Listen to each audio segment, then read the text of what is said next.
Good afternoon, everyone. And I am Prajakta Sachin Bide. Am I audible? Can you just confirm that?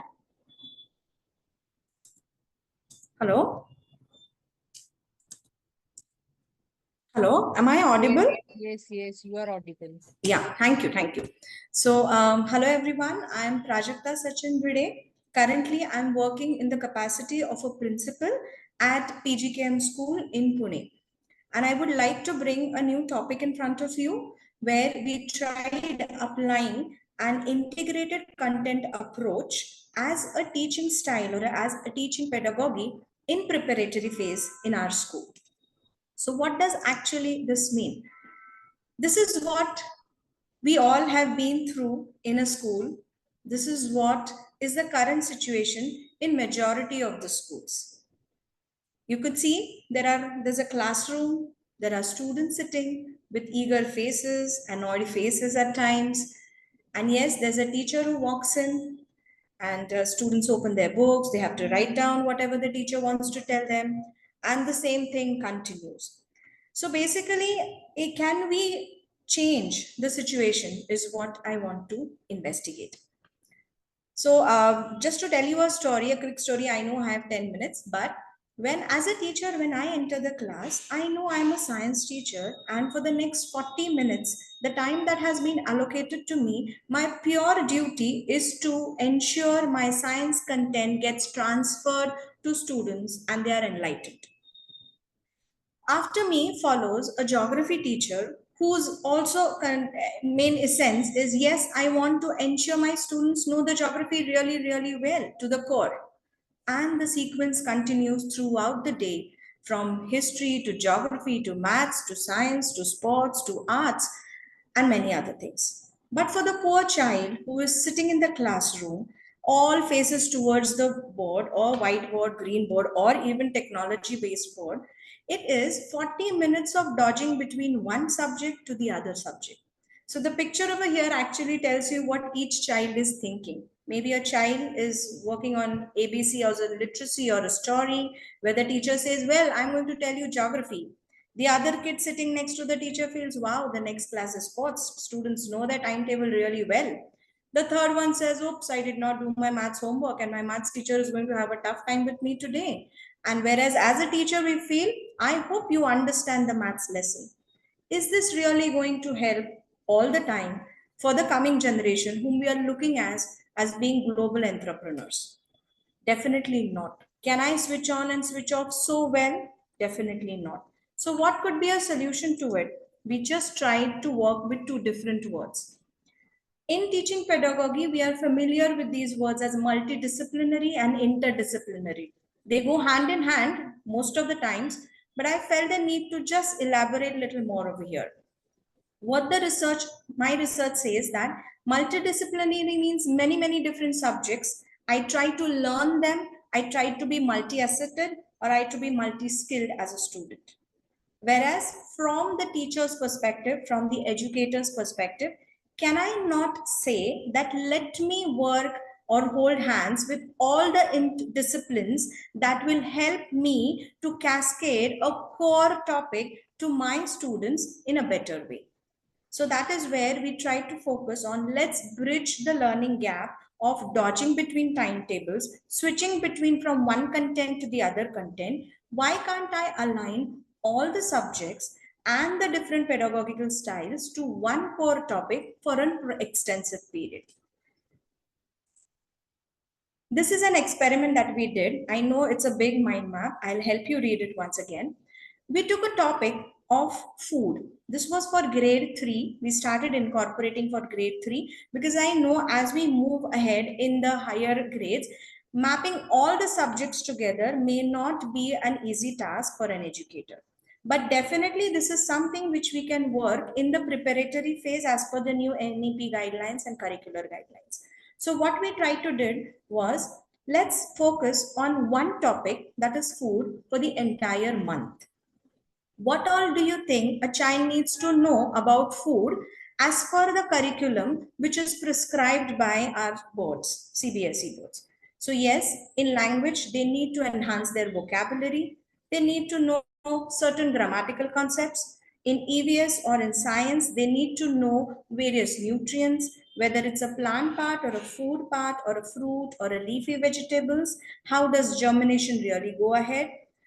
Definitely, we all believe in value systems, and every time we keep on giving a lot of GAN sessions to students. So, yes, that is also one thing. In maths, they need to know their numbers really well, number names, their addition, their multiplication, the word problems, and the pictographs, lot many things. Poor child, grade 3 and grade 4. In geography and history, again, we go behind them saying, okay, tell me whether this is Kharif or Rabi. Right now it's monsoon, is it Rabi? So that happiness quotient is suddenly taken away because it's all Greek and Latin for the child. And history, we just drill around it.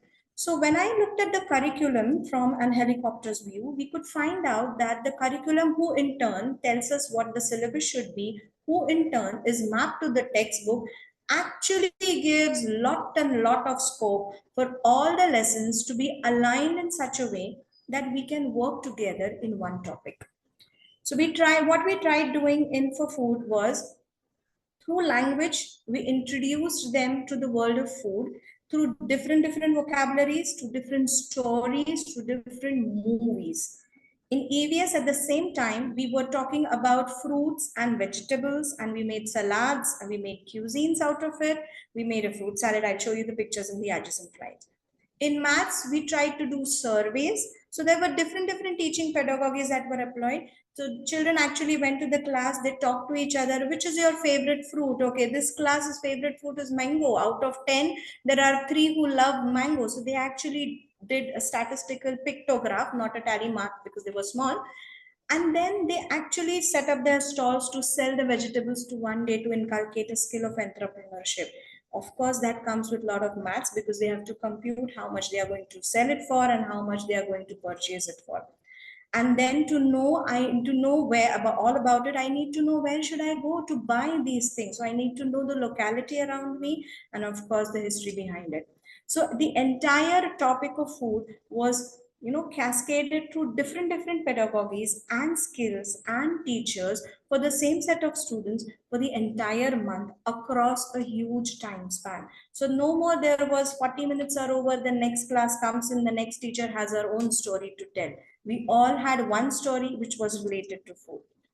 Just sharing few actual photographs of where children did chart making activities. So as they were divided into groups, each group got a color. Children love to enjoy with colors. So they were all together. This is a yellow group. So we are going to list down all the yellow vegetables and fruits that I have. We're going to do picture. We are going to do an art and work related to it. We are going to sing songs. We're going to hunt for poems. We're going to learn shloks. So they actually did Vadanika before they actually started eating.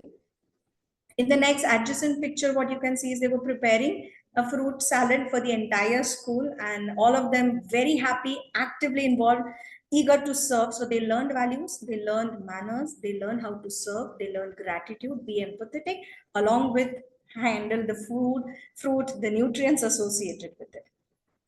In science, when the teacher was there, along while we were making charts, they were understanding, is this a leafy vegetable? Oh, is this a bud? Is this a flower? Is this a root? Is it a modified stem? So something which the textbook does not cater at all. The textbook goes in a series of just a flow that this is root, this is shoot, this is stem, this is leaf, this is a branch, this is a tree. That's all. But we can definitely explore more if we are working it this way. Yes, our school does have Gujarati language. Our school has Marathi, Hindi, Sanskrit, English. So poems join their hands to enrich them and give them a wonderful experience out there. In comprehension in English language, where they were listening to podcasts where they talked about white revolution, they learned about Fergus Kurian at a very tender age. They explored, they saw a video of green revolution. And then we told them this is an unseen paragraph. Let's just underline all the nouns that they come across. So was it not learning grammar? Yes, but do you really need those particular grammar statements? Not really. In the adjacent pictures, they actually did a survey. They made small smileys and they drew a pictograph. So this in the textbook was a very typical example. Ram goes to the store, he buys 7 erasers and he gives it to Sham, who gives 3 more erasers. How many erasers? A typical word problem can be made interesting if you are looking at it in a different way.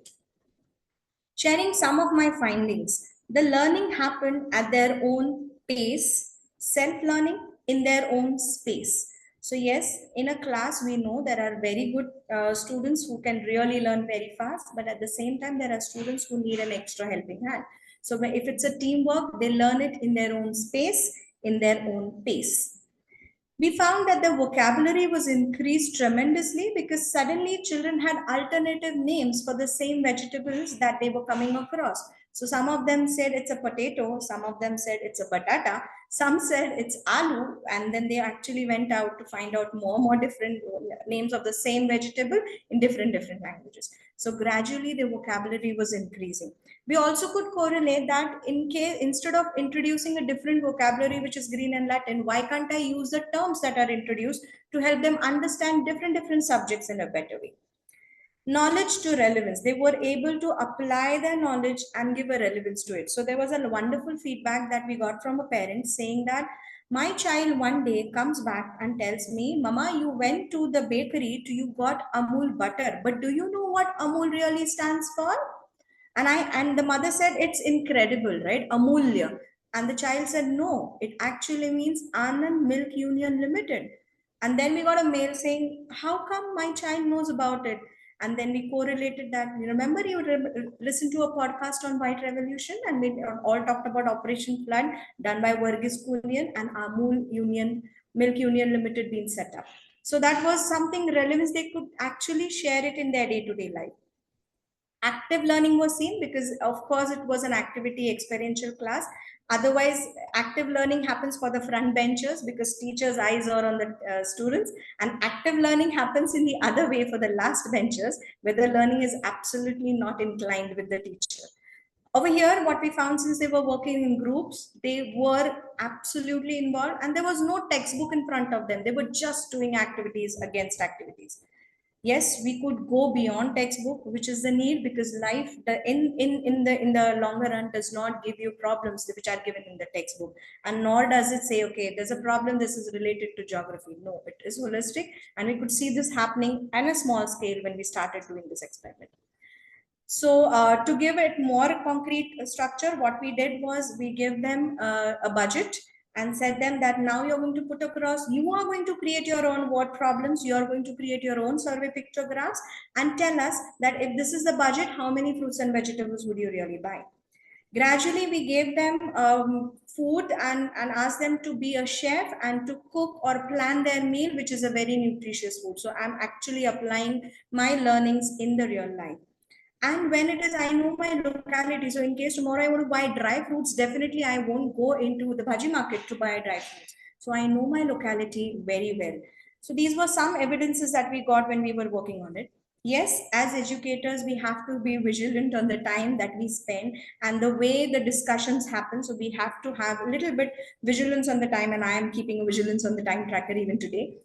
In the higher grades, maybe not all concepts can be integrated in one go. And as an educator, I need to be pro or well, versed with the content my students might ask me. So these were a few things, and the findings are amazing. Moving ahead this year, we are practicing this entire experiment throughout the year for all set of students in the preparatory phase. Thank you so much.